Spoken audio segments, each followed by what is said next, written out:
ओवैसी ने ही हमले के बाद एक निजी चैनल से विशेष बातचीत की और जहां उन्होंने अपने ऊपर हमले को लेकर ही अपनी प्रतिक्रिया भी सामने रखी है। आपको बता दें कि ओवैसी ने ही कहा कि मैंने अपना राजनीतिक करियर 1994 से ही शुरू किया है और अब मैंने किसी तरह की कोई सुरक्षा नहीं ली है। मुझे ये पसंद नहीं है। मेरी जान की हिफाजत करना ही सरकार की जिम्मेदारी है।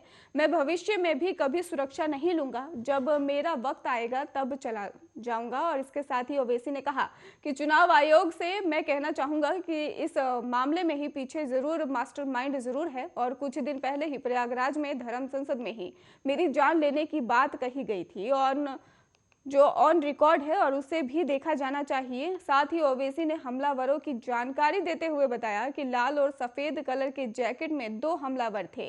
लाल कलर के जैकेट पहने हमलावर के पैर पर गाड़ी का टायर चढ़ा तो वो सफेद जैकेट पहने हमलावर ने दोनों फॉर्च्यूनर पर ही दोबारा फायरिंग की और उन्होंने कहा कि मेरे पास हैदराबाद में ही लाइसेंसी पिस्टल है। हमलावरों ने जिस पिस्टल से फायरिंग की उसकी आवाज सुनकर मैं यकीनन कह सकता हूं कि हमलावरों के पास मौजूद हथियार कंट्री मेड नहीं बल्कि 9mm पिस्टल या फिर कुछ और था। और इस तरह के लोगों यानी कि हमलावरों को भारत में खुली छूट मिली हुई है। ये गंभीर मामला है। बहरहाल आज ओवैसी के समर्थक इस हमले के विरोध में ही शांतिपूर्वक प्रदर्शन का आह्वान कर चुके थे।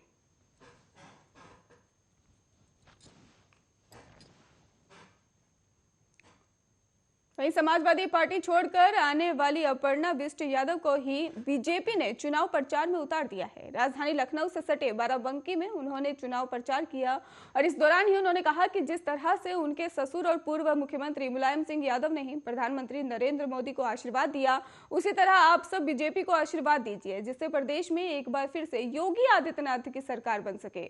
अपर्णा यादव ने बाराबंकी जिले में सदर विधानसभा प्रत्याशी अरविंद मौर्य के नामांकन से पहले 2 सभाओं को संबोधित किया और जनसभा की। और इसके साथ ही आपको बता दें कि जनसभा में अपर्णा यादव ने कहा कि जिस तरह से नेताजी मुलायम सिंह यादव ने पीएम मोदी को ही आशीर्वाद दिया, उसके बाद एक बार फिर देश में ही मोदी सरकार बनी, उसी तरह से आप सब भारतीय जनता पार्टी को आशीर्वाद दीजिए जिससे कि उत्तर प्रदेश में एक बार फिर योगी आदित्यनाथ की सरकार बन सके। एक दूसरी जनसभा में अपर्णा यादव ने कहा कि यूपी की योगी आदित्यनाथ सरकार ने प्रदेश का सबसे ज्यादा विकास किया है। भारतीय जनता पार्टी ही वो पार्टी है जिसने देश में संस्कारों को दोबारा जीवित किया है। उन्होंने जनता से अपील करते हुए कहा कि आप सभी भारतीय जनता पार्टी को ज्यादा से ज्यादा समर्थन दें और सरकार बनवाएं। अपर्णा यादव ने प्रधानमंत्री नरेंद्र मोदी और मुख्यमंत्री योगी आदित्यनाथ के कामों की सराहना करते हुए कहा कि नरेंद्र मोदी सरकार ने जनता को फ्री वैक्सीन की सुविधा दी है, वहीं मुख्यमंत्री योगी आदित्यनाथ जिस तरह से एक साधक का जीवन जीकर प्रदेश की जनता की भलाई के लिए काम कर रहे हैं,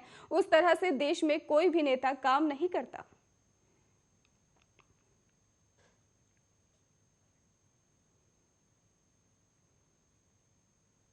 ओवैसी पर हमले के दोनों आरोपी सचिन पंडित और शुभम को ही पुलिस ने गिरफ्तार कर लिया है। दोनों आरोपियों से पूछताछ की जा रही है। प्रारंभिक जानकारी के मुताबिक हमले का आरोपी सचिन पंडित ग्रेटर नोएडा के बादलपुर थाना का रहने वाला बताया जा रहा है और दुरियाई गांव के ही रहने वाले सचिन के पिता विनोद पंडित प्राइवेट कंपनी में ही ठेकेदार है। सचिन लॉ का स्टूडेंट बताया जा रहा है। आरोपी ने बीजेपी के ही सदस्यता ग्रहण की हुई थी और जिसकी जो स्लिप थी वो सचिन ने ही सोशल मीडिया पर डाला हुआ है।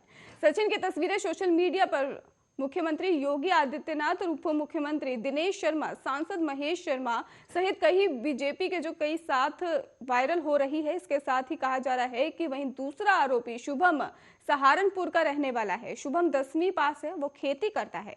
पुलिस की अब तक की जांच में ही शुभम का कोई क्रिमिनल बैकग्राउंड नहीं है। पूछताछ में शुभम और सचिन ने बताया है कि ये दोनों ओवैसी उनके छोटे भाई के बयानों से बेहद नाराज थे। फेसबुक, ट्विटर, सोशल मीडिया पर ये ओवैसी भाइयों के बयानों से बेहद नाराज थे और फेसबुक, ट्विटर, सोशल मीडिया पर ये ओवैसी भाइयों के भाषण सुनते थे और उनसे बेहद नफरत करते थे। दोनों के पास ही country made Munger type pistol बरामद हुई है और इन्होंने हाल ही में किसी से खरीदा था और 1-2 लोगों के नाम सामने आए हैं जिनमें से इन्होंने हथियार खरीदे हैं। उन्हें भी जल्द ही गिरफ्तार किया जाएगा।